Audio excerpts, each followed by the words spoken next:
नमस्कार, स्वागत है आपका टैक्स मंत्रा में। मैं हूं आपके साथ पूजा त्रिपाठी और आप देख रहे हैं ईटी नाउ स्वदेश। और इस शो में हम टैक्स से जुड़ी जो भी आपकी छोटी छोटी उलझनें हैं वो इस शो के जरिए सुलझाने की कोशिश करेंगे। और अगर ऐसे में आपके भी कुछ सवाल हैं तो वो आप हमसे पूछ सकते हैं। सवाल पूछने का तरीका लगातार आपके स्क्रीन पर फ्लैश होता रहेगा। आप अपने सवाल हमें मेल भी कर सकते हैं और साथ ही व्हाट्सएप भी कर सकते हैं और अपने सवालों की वीडियो क्लिप बनाकर भी हमें व्हाट्सएप के जरिए भेज सकते हैं और हम कोशिश करेंगे ज़्यादा से ज़्यादा सवाल इस शो में शामिल करने की। लेकिन शो शुरू करने से पहले एक बार आप सभी को धनतेरस की ढेर सारी शुभकामनाएं।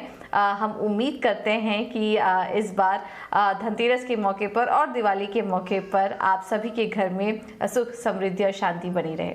चलिए अब इसी नोट के साथ शुरुआत करते हैं, क्योंकि त्योहारी सीजन का मौका है। और त्योहारी सीजन तो देखिए रक्षाबंधन से ही शुरू हो चुका था, उसके बाद गणेश उत्सव, फिर जन्माष्टमी, दुर्गा नवरात्रि, लगातार एक के बाद एक ये पूरा फेस्टिव सीजन इस वक्त चल रहा है। और ऐसे में हम देखते हैं कि त्योहारी मौके पर हम एक दूसरे को त्योहार भी देते हैं, गिफ्ट्स के भी आदान प्रदान होते हैं अक्सर दोस्तों से और रिश्तेदारों के जरिए। साथ ही कई बार ऐसा भी होता है कि कुछ कंपनियां भी अपने कर्मचारियों को दिवाली बोनस के रूप में तोहफा देती हैं और इसके अलावा काफ़ी सारे गिफ्ट्स भी यहाँ पर कंपनियों में भी एक्सचेंज होते हैं। लेकिन क्या आपने विचार किया कि इस मौके पर आपको उन जो गिफ्ट्स आपको मिल रहे हैं उस पर आपको टैक्स भी देना पड़ सकता है? मित्रों और परिवारों से मिले उपहारों पर टैक्स के क्या नियम होते हैं? रिश्तेदारों से अगर आपको त्योहार मिले हैं तो उस पर क्या टैक्स के नियम कहते हैं? इन सब बातों पर आज हम चर्चा करेंगे और इस पर हमारी मदद करने के लिए हमारे साथ जुड़ रहे हैं जाने माने टैक्स एक्सपर्ट और चार्टर्ड अकाउंटेंट अमित पटेल जी। अमित जी, बहुत बहुत धन्यवाद आपका आज इस खास मौके पर समय देने के लिए। और सबसे पहले तो धनतेरस को आपके और आपकी टीम को ढेर सारी शुभकामनाएं।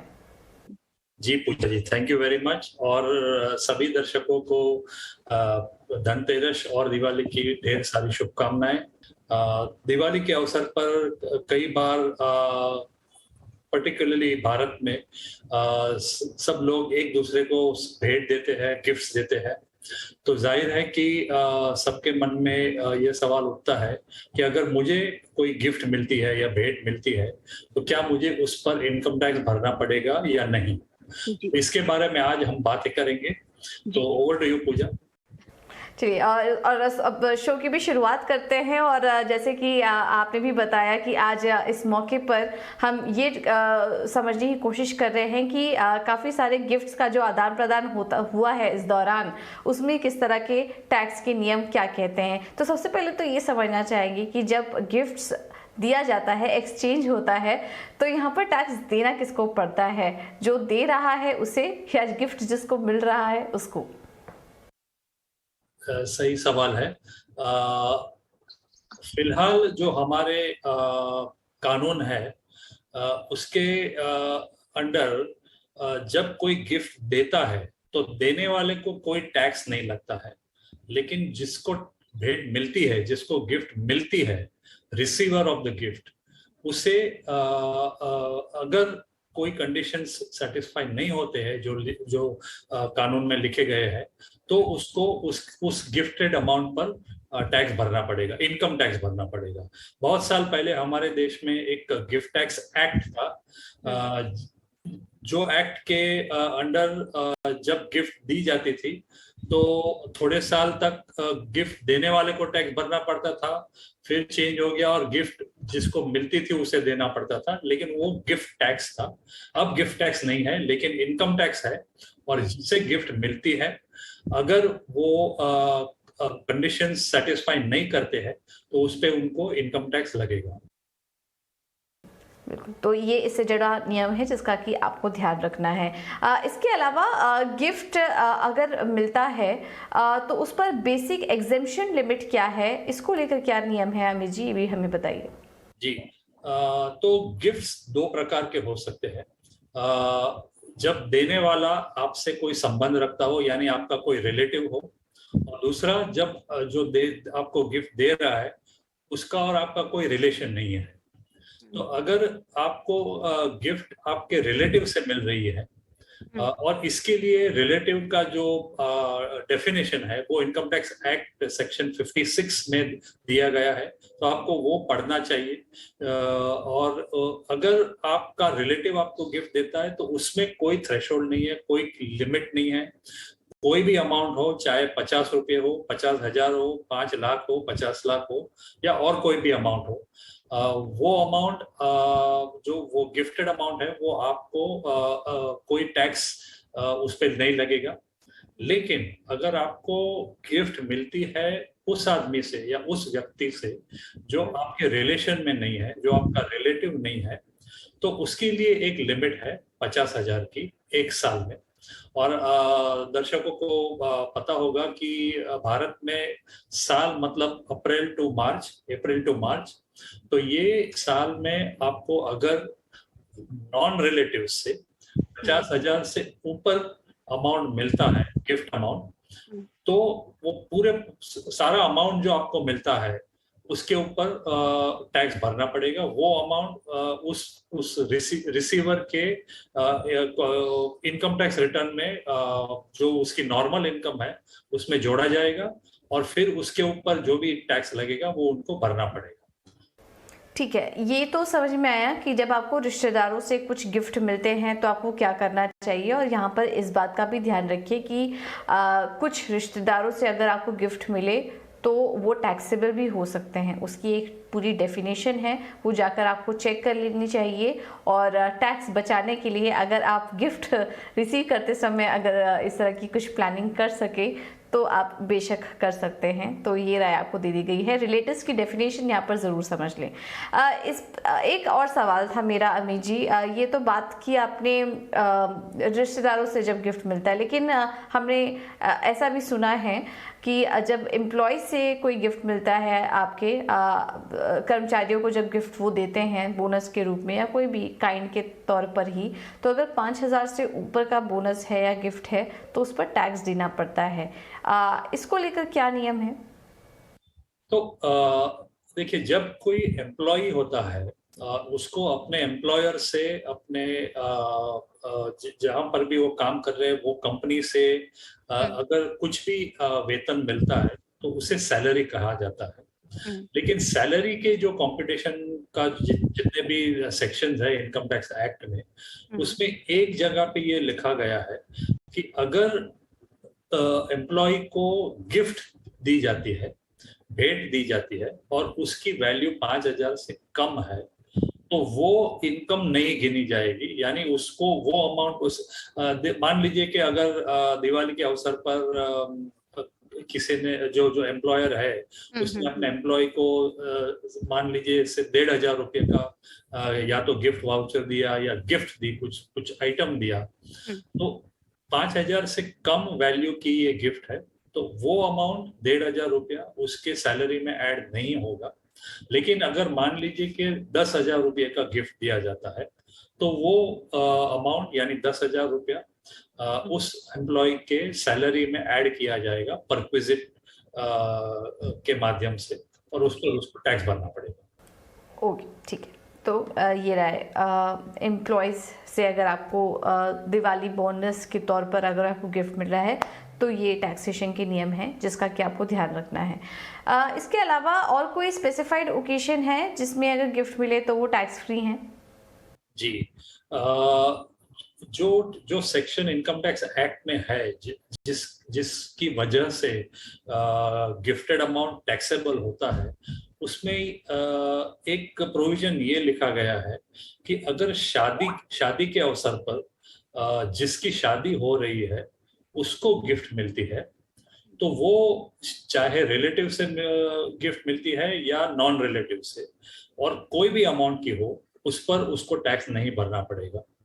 लेकिन प्रॉब्लम ये है कि हमारे समाज में ऐसी प्रथा है कि शादी के समय जिसकी शादी हो रही है उसको तो गिफ्ट मिलते ही है, लेकिन उसके माँ बाप को भी कभी कभी गिफ्ट मिलते हैं, भाई बहन को भी गिफ्ट मिलते हैं।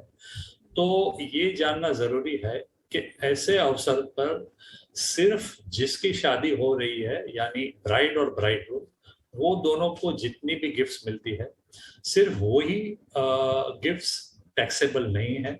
अगर उनके माँ बाप को कोई गिफ्ट मिलती है या दूसरे कोई रिलेटिव या फैमिली मेंबर को गिफ्ट मिलती है और वो नॉन रिलेटिव से मिलती है और 50,000 से ज्यादा है, तो उस पर उस व्यक्ति को जिसको गिफ्ट मिली है उसे उस पर टैक्स भरना पड़ेगा। इसके अलावा, शादी के अलावा और कोई भी अवसर ऐसा नहीं है जिसमें अगर आपको गिफ्ट मिलती है तो उस पर टैक्स नहीं लगेगा। जी, हमारे देश में तो इस तरह के प्रसंग चलते ही रहते हैं। अब त्योहार खत्म हुआ, अब इसके बाद शादी का सीजन शुरू हो जाएगा और इस दौरान तो काफ़ी सारे गिफ्ट्स मिलते हैं दूल्हा दुल्हन को, ब्राइड को हम देखते हैं। तो इसमें आपको चिंता की बात नहीं है, यहाँ पर जो भी गिफ्ट्स आपको मिले हैं वो टैक्स फ्री होते हैं। चलिए अब आगे बढ़ते हैं और हम ये भी देखते हैं अक्सर खास करके दिवाली के दौरान ऐसा न्यूज़ में और खबरों में आता है कि काफ़ी सारे एम्प्लॉयज़ ऐसे भी होते हैं जो कि अपने कर्मचारियों को कुछ महंगे महंगे गिफ्ट्स कैश में नहीं काइंड में देते हैं। लाइक सूरत में हम अक्सर सुनते हैं, वहाँ पे काफ़ी सारे डायमंड मर्चेंट हैं जो कि अपने जो कर्मचारी हैं उनको कार गिफ्ट करते हैं और महंगे महंगे गिफ्ट्स भी उनको गिफ्ट करते हैं एक लॉयल्टी के तौर पर। तो ऐसे में अगर इस तरीके से कोई गिफ्ट रिसीव हुआ है तो क्या वो टैक्सेबल है? जी, तो पहले हमारे वहाँ जो कानून था उसमें सिर्फ पैसा अगर मिलता है गिफ्ट के द्वारा तो उसी पर टैक्स लगता था। बाद में अब आज जो कानून है उसमें आपको गिफ्ट किसी भी प्रकार की मिले, चाहे वो पैसे हो, चाहे वो प्रॉपर्टी हो, चाहे वो कार हो या कुछ भी हो, अगर आपको कोई नॉन रिलेटिव 50,000 की वैल्यू से ज्यादा की गिफ्ट देता है तो उस पर टैक्स लगेगा। तो आपने जैसे उदाहरण दिए कि डायमंड मर्चेंट है या और कोई भी है जो अपने एम्प्लॉयज को गाड़ी देते हैं या गोल्ड चेन या ऐसा कुछ भी जो देते हैं, अगर तो जाहिर है कि ऑब्वियसली एम्प्लॉयर रिलेटिव की डेफिनेशन में आएगा नहीं, और इसलिए जो भी आइटम गिफ्ट में मिलती है एम्प्लॉय को, वो नॉन रिलेटिव से गिफ्ट मिल रही है, तो उस कारण अगर उसकी वैल्यू 50,000 से ज्यादा है तो वो टैक्सेबल इनकम गिनी जाएगी, उसमें कोई एग्जेम्पशन नहीं मिलेगा। और ये जानना जरूरी है कि जो 50,000 की लिमिट है वो थ्रेशोल्ड है, लेकिन अगर फॉर एग्जांपल आप उदाहरण के पर ले लीजिए कि 75,000 की गिफ्ट मिलती है, तो ऐसा नहीं है कि 50,000 तक कोई टैक्स नहीं लगेगा और 25 पे ही लगेगा। अगर 50,000 से ज्यादा की गिफ्ट मिलती है तो पूरे अमाउंट पे टैक्स भरना पड़ेगा। तो जैसे मैंने उदाहरण दिया 75,000, तो पूरे 75,000 पर टैक्स भरना पड़ेगा। जी, चलिए तो हमने आज इस डिस्कशन के ज़रिए ये समझने की कोशिश की कि गिफ्ट किससे और कितने लिमिट तक वो एग्जेम्प्ट होता है और फिर कहाँ पर आपको टैक्स देना पड़ता है, और रिलेटिव्स की भी डेफिनेशन यहाँ पर समझने की ज़रूरत है, क्योंकि हर रिलेटिव से अगर आपको गिफ्ट मिल रहा है तो ज़रूरी नहीं कि वो टैक्स फ्री है। तो इसका भी आप ध्यान रखिए। और जो भी दिवाली पर आपको गिफ्ट्स मिल रहे हैं, बोनस मिल रहे हैं, उसमें भी आप पहले से ही प्लानिंग कर लीजिए कि आप किस तरीके से टैक्स बचा सकते हैं, क्योंकि फिर वो आपके सैलरी का पार्ट हो गया और वहाँ पर आपको टैक्स देना पड़ सकता है। तो प्रॉपर प्लानिंग के साथ आप अपने टैक्स को बचाने की कोशिश करिए। चलिए अब सवाल जवाब का सिलसिला भी शुरू करते हैं, और गिफ्ट से जुड़े ही और बाकी सारे क्वेरीज भी हमें इस वक्त मिल रही हैं अपने दर्शकों की। और यूएस से एम के जैन जी का सवाल आया है। इनका सवाल है कि ये एनआरआई हैं, यूएस में सेटल्ड हैं, और इनके फादर की तरफ से इनको कुछ गिफ्ट मिला है, करीब कुछ अमाउंट मिला है, करीब करीब 1.5 लाख यूएस डॉलर का गिफ्ट इनको मिला है। अभी जानना चाह रहे हैं कि इस पर इनकी टैक्स लायबिलिटी क्या बनती है, इनको आप क्या सजेस्ट करेंगे? जी, सो जैसे मैंने कहा कि अगर आपको कोई भी गिफ्ट मिलती है अपने रिलेटिव से या संबंधी से, और इस केस में एक पिता ने अपने बेटे को गिफ्ट दी है, तो रिलेटिव के डेफिनेशन में पिता ऑब्वियसली आ जाते हैं। तो इसलिए चाहे वो अमाउंट $1.5 लाख हो या $1.5 करोड़ हो या कोई भी अमाउंट हो, उस पर जिसको गिफ्ट मिली है, जो जो बेटे को, उसे कोई टैक्स लगेगा नहीं इंडिया में। लेकिन चूंकि ये हमारे दर्शक यूएसए से लगते हैं, तो उनको ये एडवाइस मैं दूंगा कि आप भले इंडिया में आपको टैक्स नहीं लगेगा, लेकिन आप यूएसए में जरूर अपने चार्टर्ड अकाउंटेंट के साथ, सीपी के साथ बात कर लीजिए, क्योंकि यूएसए के टैक्स लॉज, जो कानून है वहाँ के, वो अलग है। और ऐसा ऐसा ऐसा भी हो सकता है कि जब इंडिया में टैक्स नहीं लगता है, लेकिन यूएसए में आपको शायद टैक्स भरना पड़ेगा, तो वो आप एक देख लीजिए। लेकिन यहाँ पर भारत में $1.5 लाख की गिफ्ट पर किसी को, ना तो आपके पिताजी को, ना तो आपको कोई भी टैक्स लगेगा। ऑलराइट, तो इंडिया में क्या नियम है वो आपको बताएं, यूएस में क्या नियम है वो आपको पता करना पड़ेगा, वो आप किसी फाइनेंशियल एक्सपर्ट से बात करके आप पता कर सकते हैं। चलिए अब अगला सवाल ले लेते हैं। दिल्ली से पंखुड़ी माथुर ने हमें ये सवाल भेजा है। इनकी माताजी हैं, इनकी मदर को करीब 6 लाख का गिफ्ट इनको रिसीव हुआ है इनके फ्रेंड्स के ज़रिए, क्योंकि इनका 60th बर्थडे भी है। तो इनको ये उपहार मिला है इनके दोस्तों के ज़रिए। अब ये जानना चाह रही हैं कि क्या ये टैक्सेबल इनकम है, और अगर ये टैक्सेबल है तो फिर कितनी टैक्स लायबिलिटी इनके ऊपर बनती है? तो सबसे पहले तो 60 साल पूरे करने पर आपके माताजी को ढेर सारी बधाइयाँ। उनको उनकी फ्रेंड्स, उनकी सहेलियों की तरफ से 6 लाख की गिफ्ट मिली है। सहेली या रिलेटिव नहीं होती है, इसलिए चूंकि ये अमाउंट 50,000 से ज्यादा है, तो सारा 6 लाख आपकी मदर का इनकम गिना जाएगा, और उनकी जो नॉर्मल इनकम है, जो भी है, उसके साथ ये जोड़ा जाएगा। और उसके बाद जो टोटल इनकम होती है, उसके ऊपर जो भी टैक्स लगेगा वो उनको भरना पड़ेगा। क्योंकि मुझे मालूम नहीं है कि उनकी और इनकम क्या है, मैं एग्जैक्ट फिगर इस पे बताना मुश्किल है, क्योंकि गिफ्ट अमाउंट पे सेपरेट टैक्स नहीं होता है, वो आपके नॉर्मल इनकम में जोड़ा जाता है, और उसके बाद जो इनकम बनती है, टोटल इनकम, उस पर टैक्स लगता है। ठीक है, तो पंखुड़ी जी ये राय आपके लिए। चलिए अब आगे बढ़ते हैं, और झारखंड से हमें अगला सवाल आया है नित्या सिंह जी का। इनके पड़ोसी हैं और वो ज्वेलर है, जिनकी तरफ से इनको कुछ ये ज्वेलरी इनको गिफ्ट करना चाह रहे हैं। ज्वेलरी की जो मार्केट वैल्यू है वो 4.5 लाख है, बट उनको ये 3 लाख में दे रहे हैं, इनके जो पड़ोसी हैं। इनके सीए के द्वारा इन्हें बताया गया है कि आपके वाइफ को जो भी ज्वेलरी मिल रही है, वो जो कंसेशनल अमाउंट है 1.5 लाख का कंसेशनल अमाउंट है, क्योंकि मार्केट वैल्यू 4.5 लाख थी, 3 लाख में ही दे रहे हैं, तो वो जो 1.5 लाख का फर्क यहाँ पर आ रहा है, उस पर इनको टैक्स देना पड़ सकता है, क्योंकि वो एज अ गिफ्ट देखा जाएगा। क्या ये सही है? जी, उनके सीए ने उनको सही एडवाइस दी है। अगर आपको कोई भी एसेट मिलता है, चाहे ज्वेलरी हो या गाड़ी हो या कुछ भी हो, या तो आपको कंप्लीटली फ्री मिलता है, पूरा गिफ्ट के माध्यम से मिल रहा है, या कंसेशनल अमाउंट पे मिल रहा है, जैसे कि इस केस में कि 4.5 लाख की ज्वेलरी है और उनको सिर्फ 3 लाख भरना पड़ेगा। तो यानी कि 1.5 लाख का जो उनको डिस्काउंट जिसे कहते हैं वो दिया जाता है, वो डिस्काउंट गिफ्ट गिना जाएगा।